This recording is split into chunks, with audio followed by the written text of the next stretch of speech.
ultimate well-wishers had all been properly honoured with pleasing words, auspicious offerings, and various gifts as remuneration.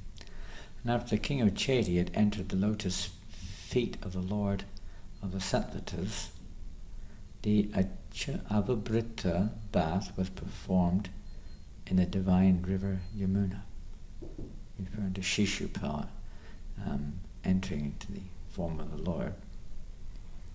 During the Avabrita celebration, the music of many kinds of instruments resounded, including mridungas, conch shells, panalas, danduris, kettle drums, and gomukha horns. Female dancers danced with great joy, and choruses sang, while the loud vibrations of veenas, flutes, and hand cymbals reached all the way to the heavenly regions. All the kings wearing gold necklaces then set off for the Yamuna. They had flags and banners of various colours, and were accompanied by infantrymen and well-adorned soldiers riding lordly elephants, chariots, and horses. The massed armours of the Yadus, Srinjayas, Kambojas, Kurus, Kekayas, and Koshalas made the earth tremble as they followed Yudhishthira Maharaj, the performer of the sacrifice, in procession. The assembly officials, the priests, and other excellent brahmanas resoundingly vibrated Vedic mantras, while the demigods, divine sages, Pitas, and Gandharvas sang praises and rained down flowers. Men and women, all adorned with sandalwood paste, flower garlands, jewellery, and fine clothing, sported by smearing and sprinkling one another with various liquids. And there's still no purport. We're up to text 14. There is a purport to 15, so I don't know why they've said stop at 14. I don't understand that. Stop at 17. Oh, excuse me, 17. Oh, my mistake. There's a long purport to 15. Not long, but I mean, long for this chapter. It's like 10 lines long. So let's see how it goes. Okay, next 15. The men smeared the courtesans with plentiful oil, yogurt, perfumed water, turmeric, and kumkum powder, and the courtesans playfully smeared the men with the same substances.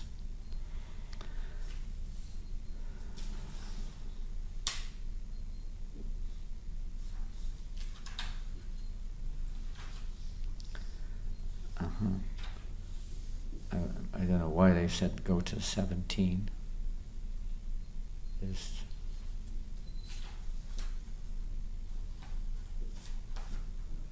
apparently no purport to 17, just a couple of lines.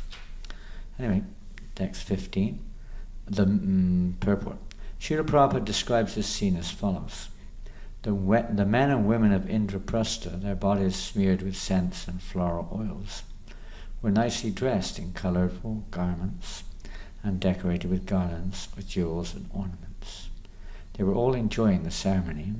They threw on each other liquid substances like water, oil, milk, butter and yogurt. Some even smeared these on each other's bodies. In this way they were enjoying the occasion. The professional prostitutes were also engaged by jubilantly smearing these liquid substances on the bodies of the men, and the men reciprocated in the same way. All the liquid substances had been mixed with turmeric and saffron, and their colour was a lustrous yellow. Sounds like they're having fun. It reminds me of a time in the 80s when in ISKCON the kirtans were quite wild. And I'll tell you who was the wildest of the lot. Bhakti-Vikash Swami. I remember when he came to Malaysia, we'd have buckets of dye and we'd be throwing them around the temple at each other. He was out on the lawn with a fire hose, hosing devotees down with a fire hose. We were throwing devotees off the veranda into big vats of dye during the kirtans, removing their garments. All these things were going on during the kirtan, and Bhakti-Vikash Maharaj was right in the middle of it. Hari Sori was another wild man. Interesting, isn't it? Huh? maybe eras that we go through in our lives. Festivals. Of course, we have other factors to consider. Even Chaitanya Mahaprabhu, when they would be performing his kirtans in the Shiva Sangam, the nocturnal kirtans there. Of course, the public was not allowed. These type of kirtans are not for ordinary people, they don't understand. They are this type of festivity. All the persons there are all devotees. And it's spontaneous, it's natural. It's not because they're intoxicated or trying to make a show or whatever. It's part of the pleasure, to bring pleasure to Yudhishthira and Krishna. Everything in spiritual life is based on that principle. We may not be on that level, and our performances, even in kirtan, exuberance, our festivities, etc., are maybe mixed. You can say they're initiated and inspired by spiritual purposes, but our personal, let's say, involvement or intentions are oftentimes mixed with some material desire to enjoy our senses, or gross and subtle, grossly, literally grossly. It's natural. I mean, here they're also enjoying their senses, but it's the thing that's meant to be done. So there are certain situations, just like feasting. The way Prabhupada always encouraged there should be plenty of prasadam, and devotees should satisfy their senses to their full satisfaction. What we say before we eat. Take this prasadam to your full satisfaction. That is authorized festivity. And in kirtan also, sometimes Prabhupada said, sometimes the kirtan may come to ecstasy. She's referring to it gets a little bit out of, or little not quite so ordered as you could say, normal. But that's not something to be forced. It's something which would come naturally, more naturally. But the pure devotees, like in the Srivasanga and their kirtans there, or the Rathayatra festival, you can read the descriptions of the dancing of Lord Chaitanya himself and of the other devotees, how they would be dancing in mad ecstasy, in complete ecstasy. And so many descriptions are there. But we can't imitate these activities. Here we see even prostitutes, professional prostitutes, they're also devotees, it's their profession. In Vedic culture there are also prostitutes were required. There's always, Prabhupada says, there's always a class of men who are not so self-controlled. So to keep them at least regulated and restricted, there was a class of prostitutes, but they were, at least in Dwarka, they were all devotees. They were devotees of the Lord, but that was just their duty in life. It sounds a little bit like the Holy Festival. Some of you may have gone to India, or some of you are from India, you've experienced the Holy Festival. It usually takes place on Gurpurnim, at least it used to. Now it takes place for about a week, at least in Vrindavan. Anytime, sometimes 2 weeks before, you're running a risk if you go outside. And there's young children stood there with some, dye pistols, like these things. They squirt dye at you. You can, you got to make sure you haven't got your new dhoti on at that time, or your new sari or something. You spent a lot of money on a silk sari, and then this kids come along and squirt dye all over you. It's really quite wild in Vrindavan. And on the actual day, on the morning of the actual holy day, there's another, it stops exactly at midday, and then I think it's the next day, there's a Bungi festival or something, where the street cleaners, the guys who clear out all the drains and everything, they squirt that at you. You can get squirted with sewer water. Very nice. If you're lucky. I mean, they go wild, some of them, they throw bricks at you and all sorts of things. It's kind of missing the whole point. Most of these festivals, in due course of time, have lost their original purposes. Even not only in this, even in Christianity, Christmas is coming up pretty soon. It was a pagan festival, according to Christian definition anyway. It was a festival of the pagans. It's nothing to do with Jesus' birth. But they kind of incorporate it to bring them into the fold. Anyway, festivals are really important if they're done properly. Who am I to talk about these things? It's kind of like purport is there, but they are really important. Prabhupada said that our temples in some places they're really meant for festivals. He said every day we should have a festival. And Prabhupada said I could give you a festival every day to celebrate. Some appearance day or some event of Krishna's pastimes, like that. And that's really what we're meant to be doing. But the purpose of the festival, even birthdays, when people have birthdays, they usually put themselves in the center.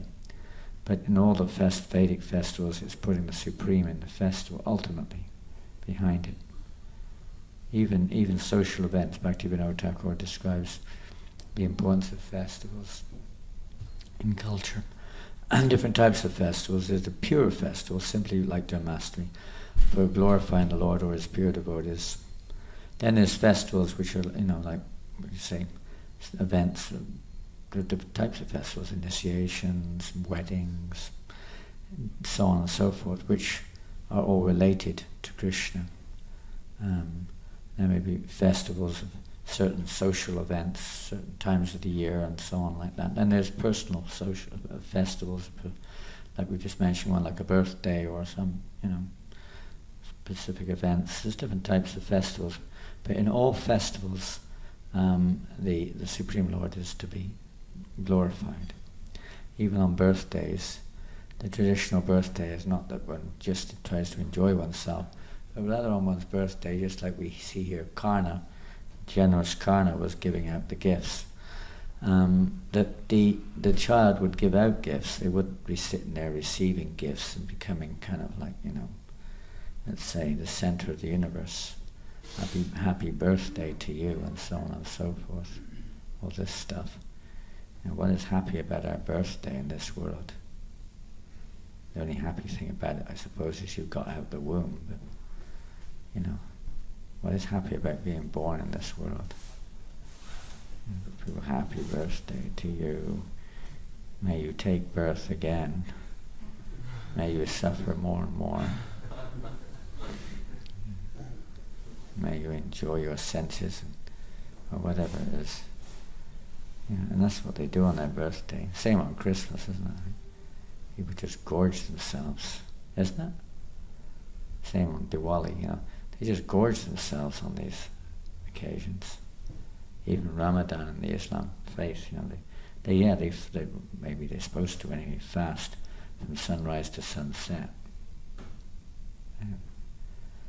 There's some kind of restriction there on their eating and sleep and drinking and stuff. But when sunset comes, geez, they have some of them have 3 or 4 meals before they go to bed. You see that? In Malaysia, they do the Ramadan all the time. And they eat like incredible at night. It doesn't really mean anything. It's just a ritual. If you take it seriously, it can be of value. But most people don't take advantage of festivals, and maybe we don't take such advantage either sometimes. Depends how you define a festival. We could say everything about Krishna consciousness is a festival. The morning program is a festival. Prasadam is a festival. Harinam Sankirtan is a festival. For one is in Krishna consciousness, every moment's a festival. Whatever it is, worshipping the deity, everything's like a festival. But the real festival of Krishna consciousness is we put Krishna in the center. And whatever we do, it becomes a festival because it's for the pleasure of Krishna. Otherwise, what's the point of it? If it's for our sense gratification, it simply causes suffering. Therefore, there are certain social events which need to be done for the nurturing or the maintenance of certain responsibilities in the world, sometimes for the children. And then, of course, there are all the festivals of samskara. Even when a child would be conceived, there would be a festival. It wouldn't you keep it secret. At least the cultured people. They would announce that they're going to conceive a child. There would actually be some kind of festival. It's not just an ordinary affair. And when a child's born, of course, it's a festival. In one sense, it's a great event. And if there's no Krishna consciousness, it's not very much.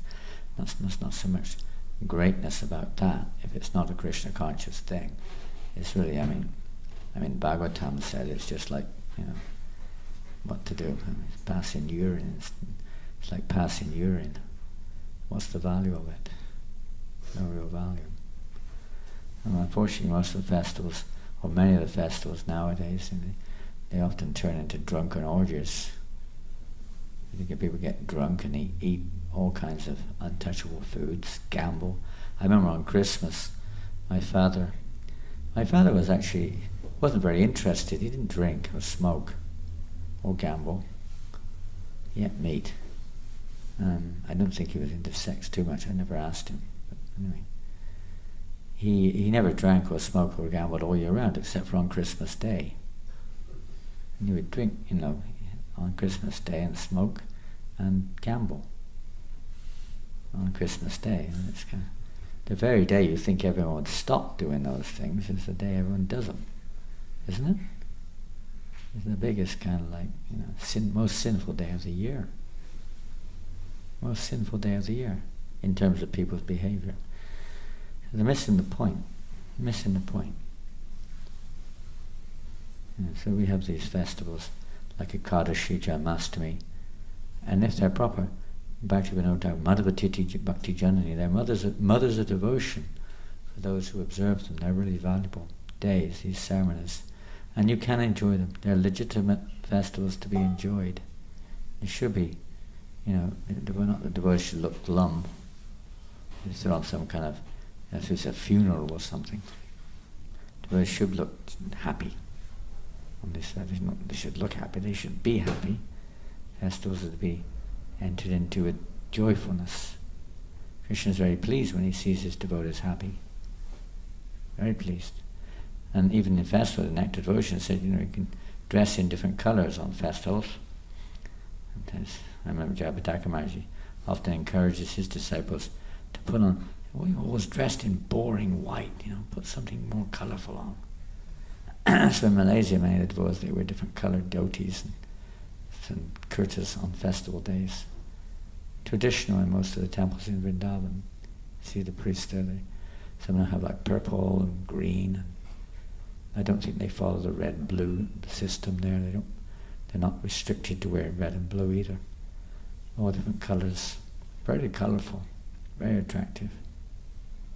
We dress the deities very beautiful. The servitors also dress in a colourful way. But everything is ready for the pleasure of Krishna, for his pleasure. Not we're going around showing off, what do you think of my latest sari? How do you like the way I've folded my dhoti up the front there? Is it good? Trying to attract attention. The latest tilak design, the latest shikha design. There's some funny shikha designs now going around. But the whole purpose is to please Krishna. Festivals are meant for pleasing Krishna. And by these performances, these festivals, we can make tremendous advancement. And for the people in general, you see on festival days, usually that's when people come. They don't come sometimes all year round, but on the festival they come. Whether it's Janmashtami or Rath-yatra or something. They come by the hundreds, sometimes thousands, pouring in. Because it's something about it, it's a festival day. So the art is to somehow or another bring everyone to think of Krishna or to focus on Krishna on these days. Because they're coming. Even we use, sometimes with the fire yajnas and so on and so forth, to attract crowds. These things are there primarily to kind of of course to solidify our own commitments, but especially to also attract people who are a little bit on the, kind of say, ritualistic platform. They're not on the platform of bhakti, exactly. So to bring people in and then to give them bhakti. Hook them in, bring them in. Festivals bring people in by the thousand. Make nice festivals to attract the public and then give them a dose of Krishna consciousness in a way which is palatable. Some or other give them Krishna consciousness. So whatever it is, that's why the deity, not only reason, one of the reasons why the temple is very beautiful. The deities are very attractive. It attracts people. Whether they understand Krishna or they understand why, this is this and that. But it attracts people. As like sometimes Prabhupada will say, why have you got such a gorgeous temple? And Prabhupada said, if I preached under a tree, would you come? And because I've got, this nice beautiful temple in Detroit, therefore you're coming. Or the Bhaktivedanta Manor, people come because it's a beautiful place. Everything beautiful for Krishna. We should be beautiful for Krishna too. Not that they would purposely make ourselves like, unattractive or something. There may be circumstances where certain devotees do like that, but generally for preaching we don't. We want to attract people, not to us, but to Krishna. Because that's the danger if we're still on the bodily platform and we're still very self-centered. Then we have to be very careful that we don't see ourselves in the center of whatever we're doing. Best was to put Krishna in the center. Next verse. Surrounded by guards, King Yudhishthira's queens came out on their chariots to see the fun, just as the demigods' wives appeared in the sky in celestial airplanes. As material cousins and intimate friends sprinkled the queens with liquids, the ladies' faces bloomed with shy smiles, enhancing the queen's splendid beauty.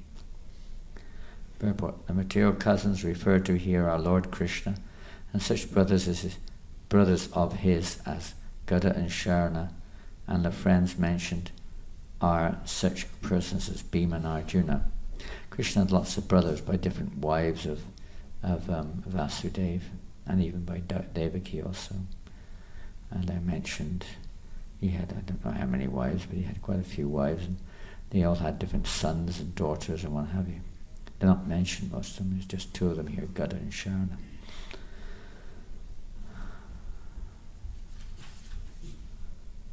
And then text 17, well, we don't have time to chant it together, I'll just read it. As the queens squirted water from syringes, that's the word I was looking for, syringe, at their brothers-in-law, and other male companions, their own garments became drenched, revealing their arms, breasts, thighs, and waists. In their excitement, the flowers fell from their loosened braids. By these charming pastimes, they agitated those with contaminated consciousness. Purport. Srila Prabhupada writes, such behavior between pure males and females is enjoyable, but persons who are materially contaminated become lustful. It's the same point we kind of mentioned just now, just putting it in a different way, that persons who therefore sometimes, although it's unavoidable in public programs, sometimes things have to be kept a little confidential. They're not open to everyone. And that's why Lord Chaitanya had his nocturnal kirtans behind closed doors. They weren't, and sometimes subject matter of Krishna Katha is not something for the general public. Even Rasalila, although Prabhupada describes Rasalila, by hearing the Rasalila one can become freed of lusty desires, but if you're too lusty, then it may invoke lusty desires. One may, start to, let's say, put one's lusty nature on the pastimes of Krishna and start thinking lustily towards those even. So it depends on the eligibility of the persons who's hearing and speaking as to whether the subject matter should be heard. Generally these things are very confidential. We don't make them public.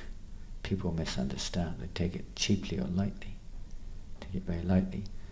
Just like this year the GBC made the resolution, it's only a guideline, although many thought it should be more than a guideline, that we shouldn't chant the name of Radharani in public, separate from that of Krishna. Because Prabhupada told us not to, simple as that. But still devotees do these things, so that's not advisable to do that. Not advisable, it's let's say displeasing to the acharyas. However, if one is a very confidential, pure devotee, one may, everyone's acting on a different platform, not just because we like it. People like it. People like all sorts of things. That doesn't mean it's authorized. We have to do what the acharyas guide us to do. So those who are actually acharyas, that's different. But then they keep it confidential. They don't make it public. even the ecstasies which they experience, they don't generally make confidential. They keep them private.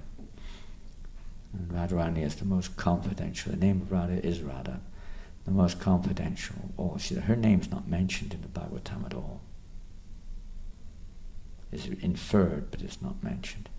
Shukadeva Goswami would not mention her name, it's too confidential.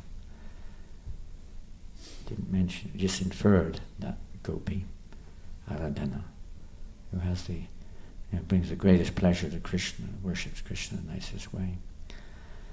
One time Prabhupada was asked, I don't know who it was, I think maybe Vidayananda Maharaji, describing these pastimes in the 10th canto. Sometimes they're like, really out there, like Ugrasena had like 3 trillion bodyguards or something. Something absolutely outrageous. And he said, how do we explain this to people, Prabhupada? How do we explain this? Prabhupada said, you don't. You simply don't explain it. They will never understand. Inconceivable to mundane eyes. Adaksha Krishna Namadi, the Bhavad Graham Indriya, or mundane minds. We can't understand these transcendental pastimes, we try to imitate. The funny thing is, however, although we criticize Krishna for having so many wives and this, that, the other, in the heart of so many men, wouldn't they half like to have so many wives or so many girlfriends? We would like to have it as envy. Out of envy we criticize Krishna. But we'd like to have 16,108 girlfriends. Most mundaners. It's because we're covered by this envy and selfish, false ego, ahankar. Anyway, these wonderful pastimes can, if heard properly, remove those particular tendencies from our hearts. Just by hearing that Krishna washed the feet of all of the guests. Would we wash the feet of all the guests? Anyone here? Any volunteers, please? You had a festival yesterday, right? Where did you have the festival? Where was it? Camden Center. Camden Center? Who washed everyone's feet when they arrived? Who was washing the feet? Nobody. Huh? Who was giving the gifts? I'm sure you gave everybody a gift. Right? No? Prasadam. Yeah. And I should make sure there's plenty of prasadam. Was there plenty? No. What is this? Big post-mortem. The first thing on the agenda must be there be more prasadam, and if everyone eats as much as they can, there's still prasadam left. That's how it should be on festival. Even if everyone tries their level best to eat to their up to here, there's still prasadam left. That's how it should be. But anyway, that's a lesson to learn. If Bhima had been organising the prasadam, you'd have been all right. Invite Bhima next time to be in charge, okay? And there'll be plenty of prasadam. Invite Krishna, then maybe he'll wash your feet. Imagine Krishna washing everyone's feet. That's up to 17, we've finished. Time is more or less up. It says behavior between pure, the word pure, subject matter between pure devotees. When it says male and female, we could say pure speaker, pure hearer. Same principle. Same principle. Should be served, prasadam, purely served, purely received. This is how it's really relished, Even prasadam sometimes is served like, and it's eaten.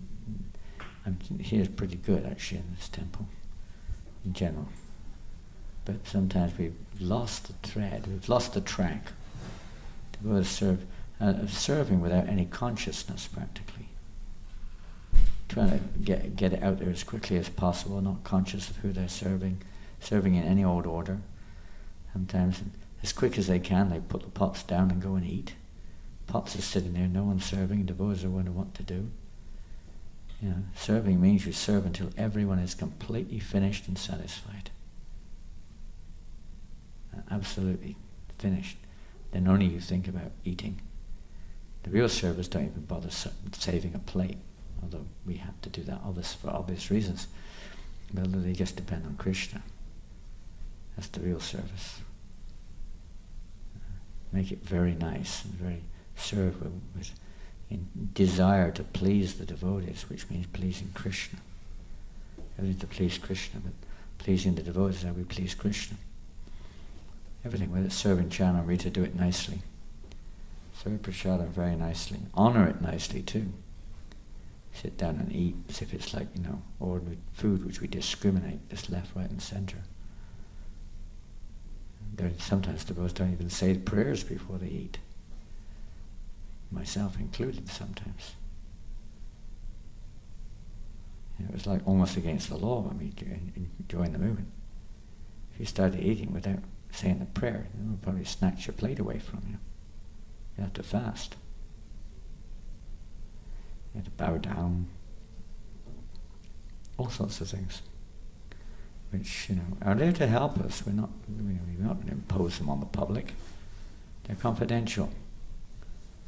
For the public, there's no rules and regulations. Just take prasadam by hook or by crook. But for those who are trying to honor prasadam with the intent of pleasing Krishna or becoming Krishna conscious, these guidelines are there to help us to become purified of the concept of pleasing ourselves. It's ahankara. Everything's for that. Why we dress the way we do, instead of just the way we want. Because, it's to remove that ahankara, or that self-centeredness that we may have. To put Krishna in the center. Everything. His purpose is that.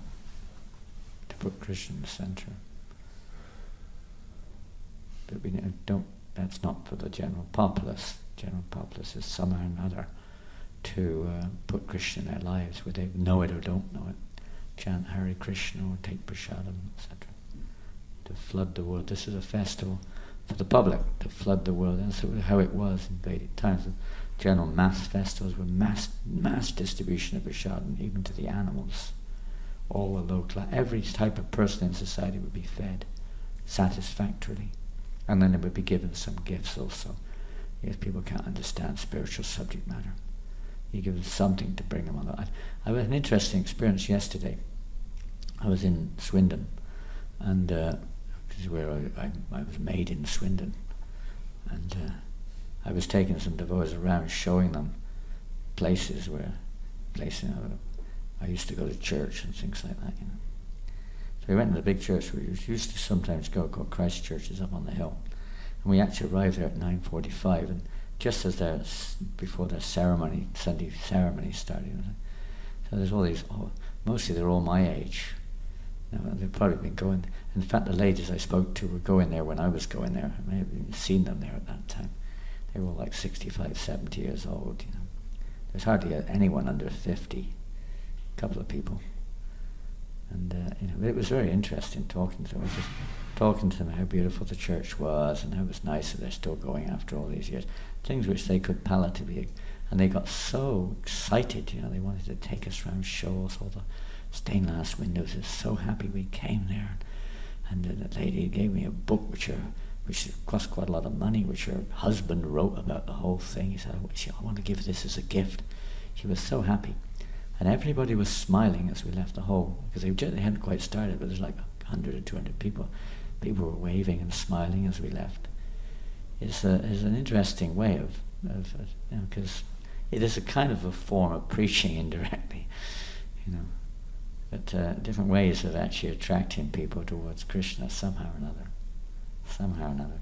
For most people it's not very easy otherwise to grasp the philosophy. But that's also another way of bringing people, attracting people towards Krishna. Just being. Just being human. Prabhupada said a devotee should be a gentleman. So we're not like they're like on some kind of Bible bashing program. The guys scream on Harinam in the Regent Street in Swindon. These Bible bashers were there screaming at us. You're worshipping the devil. Jesus is God. Jesus is the Lord. He's the only Lord. They're screaming at us, They went down the street, we're laughing, and all the people started laughing too, They were they could see, these guys looked, their faces looked like they were, they looked so angry. And the others were laughing and smiling. I think most of the people could see them. They seemed to be a little bit more attracted to what we were doing anyway. Festivals should be very attractive. Harinam's a very attractive festival. Make it a festival. Prabhupada liked to be very beautiful. If you have the facility with flags and colours, and make it look nice. Make it look like a real festival going down the street. Now you've got the nice banners and so on. So many ways. You can even have the Hare-Krishna mantra in neon lights or something as you go down at night. All different ways to make it look attractive, And the most attractive thing, of course, is the devotees. Their smiling faces, their warm nature. We're not trying to condemn people, we're trying to attract people. And they're already suffering enough, they're already condemned. And they don't need to rub it in much more. You just have to show by our example. Make it attractive. Hare Krishna. Okay, we did start a bit late, but we finished a bit late too. Any questions?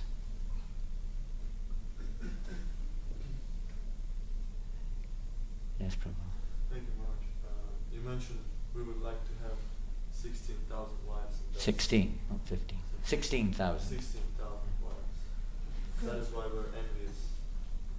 Oh, I didn't say that's why we're envious. Because we're envious, we want to enjoy what Krishna has. It's kind of the other way around. Yeah. I just wondered what we think about Krishna having those 16,000 wives. It's not actually what it is, probably. Because can you actually say that Krishna has them in the way we think that he has them? Because the word has may probably mean some sort of limitation of freedom, probably. Oh yeah. Well, yeah, it's Krishna's pastimes in this world. There are numbers, figures given for the sake of, something to relate to or whatever it may be. 16,108 is the figure of the key gopis, for instance, the chief gopis. But they're unlimited. It's not like that's it. I'm sorry, there's no spots left. You can't, there's only 16,108 jobs and you can't have, there's still a few peacock jobs left, or a couple of blade of grass over there in Bahulavan, and there's a calf job over in Kamyavan, or if you like to have whatever it is, I think there's some. Oh, yeah, there's a one of the parrots just disappeared. There's a parrot vacancy as well. But I'm sorry, there's no gopi vacancies for you. They're full. All the jobs are full. There's no limit. No limit. It's just to give some indication of inconceivability, because no man can have 16,108 wives.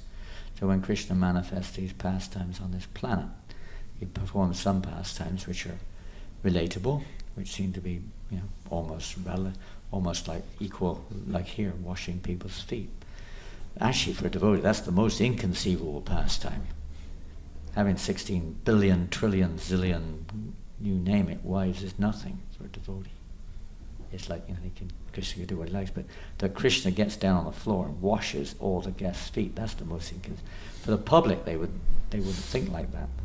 So for showing inconceivability, yes, these different things are there, because no ordinary person can possibly have 16,108 wives. Now Krishna performs these things.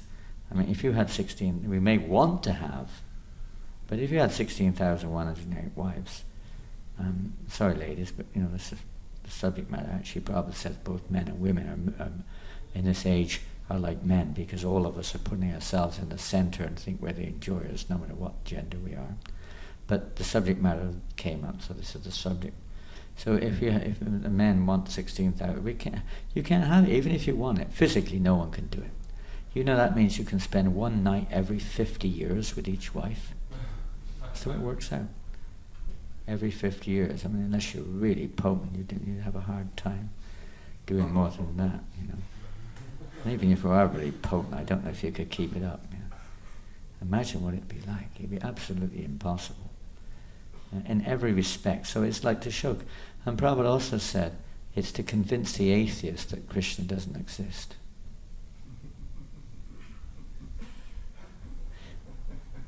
Indirect way, you know, just to make sure because that's what they want, you know. So he does things to convince them that he's actually doesn't, because from their point of view, this can't be God. And he said that about Lord Nrsimhadev. And someone said, by the way, people probably said, like, he's laughing. He said, Krishna appears in this form of Nrsimhadev to convince the atheist that he's not God. He's satisfying them all. So for the devotees, you know, Krishna has 16,100 wives. That's wonderful. That's enough for us to start with. But, you know, it's not limited. That's in this plane, on this, you know, Dwarka in this world, Bhoma Dwarka. They're also expansions of the gopis. They're the internal ones. It's just a description of the internals. But everyone can have that mood. They're the, like in Vrindavan, they're the Ragatmikas. You can't actually become one of those 16,108 wives, but you can have the same mood as one of those 16,108 wives. They're the internal potencies described. They're the opulences of the Lord. They're 16,108 opulences appear in such a way. I don't know what they all are, but they're different opulences, internal opulences of the Lord, manifested in personified form to reciprocate Hladini Shakti, loving exchanges with the Lord. So it's arranged. They're not just ordinary living entities.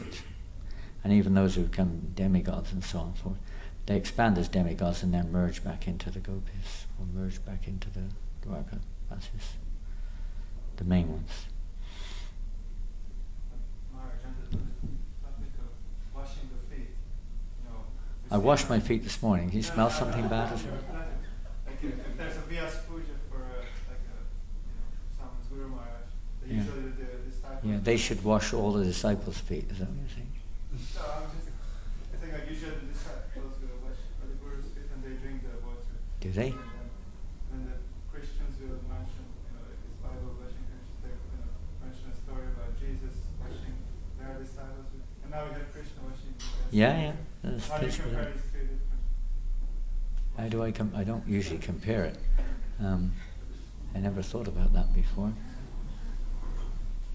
How do we compare it? Well, Jesus washing his disciples' feet is time and circumstance. Time and circumstance. Depending on the situation, even in normal circumstances now, obviously, it has to take time, place, and circumstance in comparing situation. It's like Srila Prabhupada when he was in Paris. They put his Vyasasan, I know some university or some program. They put his Vyasasan there, and it was like a riot. The students practically rioted when they saw him being honoured in a big seat. It's like they attacked the devotees. And they had to basically get out. Same thing happened in Melbourne. Same thing happened in Stockholm and Uppsala to a certain extent. In Melbourne, the same thing. Prabhupada said, no more asanas, no more vyasanas in public. Other people can't understand it. So again, many of these things are confidential, and they can't be interpreted by those who are not confidential. So Jesus washing his disciples' feet, his mission was obviously furthered by that activity of humility. It wasn't like he was trying to get respect by doing it. It was just his sheer humility. But there was a form of getting respect. Like when you walk on water, people become impressed because they don't understand anything. People used to criticize when Prabhupada arrived in Melbourne in a Rolls Royce. They picked him up in a Rolls Royce. Headlines of the newspaper: Swami comes rolling in.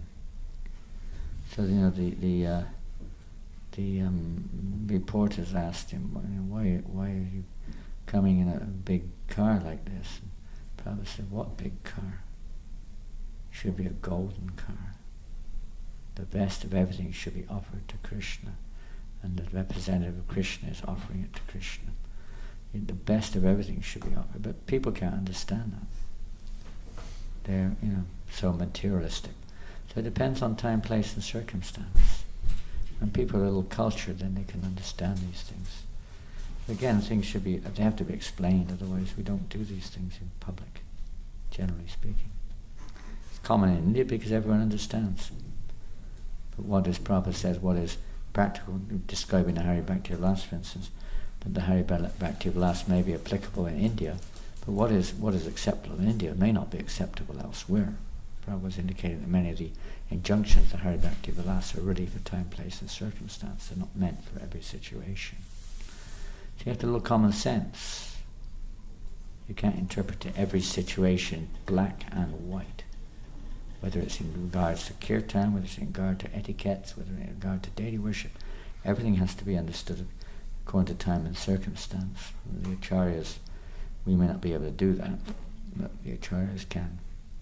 Prabhupada adjusted things in such and such a way, according to time and circumstance, but the message was the same, as Jesus did too, because he was preaching to persons who had very little adhikar or eligibility to understand anything transcendental. He said in his own words, you can't even follow the things I'm teaching you of this world, what to speak of the other world. People can't understand these things.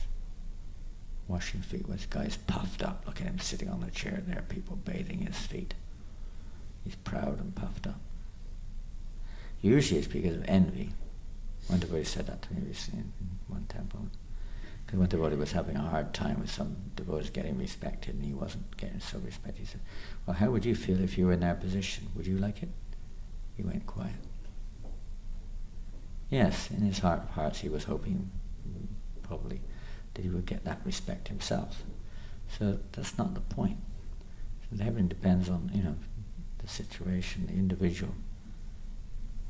We used to think like that, take sannyas. One devotee at Prabhupada said, why do you want to take sannyas, Prabhupada? So I don't have to take any instructions from anyone anymore. Another one said, because then I can get all the Mahaprasadam.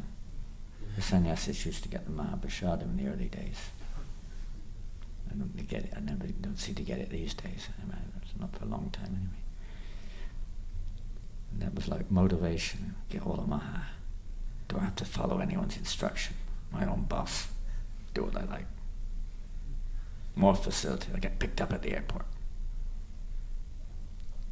Get a nice place to stay. It's not quite the right mood. So one who's a leader in society. That may happen, but that's not their mood. They're just accepting that service for the benefit of the devotees. But they have to be very careful they don't take it on one's own account, otherwise danger is there. We'll finish there because time's really late. We started late. Well, you have to forgive us. We didn't start till 10 to 8. Somebody led the kirtan longer than usual. I don't know who it was. Hare Krishna. Srila Prabhupada ki jai. Radha-Krishna Bhagavatam ki jai. There are some scores here. Are you going to read the scores, Murli, or who has it? Oh, I don't have any Sankirtan. There's no Sankirtan scores here, but looks at it. Where's the book distribution scores? Are there any? Govinda's Restaurant. And Govinda's Restaurant. What does that mean? Oh, 2 days. I read 2 days then. So there's some scores here. Where's the shop? Where's Radha's shop or Radha's boutique or whatever it's called? Govinda's Restaurant, 2 days, 22nd of the 11th. What day was that? That's Saturday, is it? On Saturday, is that right? 22nd? Yes. You have to excuse me, I can't read the writing, but I'll guess what it says. It says 200 and something, I don't know what it says. Huh? Customers, it's 200 and something customers. It's either 207 or 287, I can't make it out. Or maybe it's 297. anyway, it's something between 200 and 300 customers, and it's something. I suggest whoever writes this make it a little bit clearer. The zeros become straight lines, you know, and the zeros, and in other places the tops become like round with a thing going through the middle. I can't make out what is it. I think it's 2,824 Lakshmi points. Right. And probably 297 customers, but I can't say for sure. Govinda's Restaurant, Ki Jai. And yesterday, even though it was a Sunday, it's pretty good. Sunday, yeah? 182 customers yesterday. I can read that one. And this one's a little easier to read. 1627 Lakshmi points. Aye, there you go. Pretty good for a Sunday. And on book distribution yesterday, wow, look at this. Radha Londonishwar's Harina. Who's Harina? Harina. It says Radha Londonishwar's Harina. What happened to the Ma? There's no Ma. Harina. Sounds like some kind of cereal. Hari, I think, means Harinam. They went out yesterday. They went out for one day. Pretty big, yeah. 1 day, and they collected 39 Lakshmi points in district. 17 medium books for 8.5 book points. Jai ho. And NPKTSP. Who's that? It's an unusual name. Pardon? Where are they?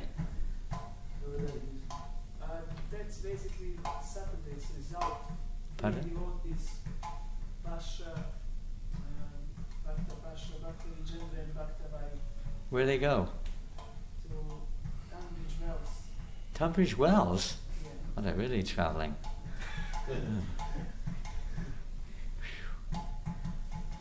Yesterday they collected 111 Lakshmi. Was it yesterday or Saturday? This is Saturday, is it? It was Saturday. It says the 23rd, but it's actually Saturday. It's a meeting. 111 Lakshmi points, 27 medium books, 11 big books, 10 Maha big books, and 44.5 book points. Nitai Pada Kamala Travelling Sankirtan Party Ki Jai. You have to get a boat and go down the River Thames.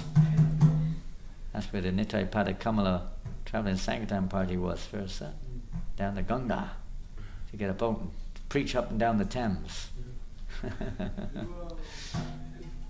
1 day. Total 150 Lakshmi points, 44 medium books, 11 big books, 10 Maha big books, and 53 book points. Transcendental Book Distribution, Ki Jai. Hare Krishna. Gaur Premanandi. Hare Krishna. Oops.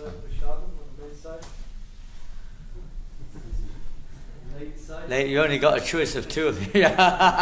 You both have to serve. You should have left a few minutes ago.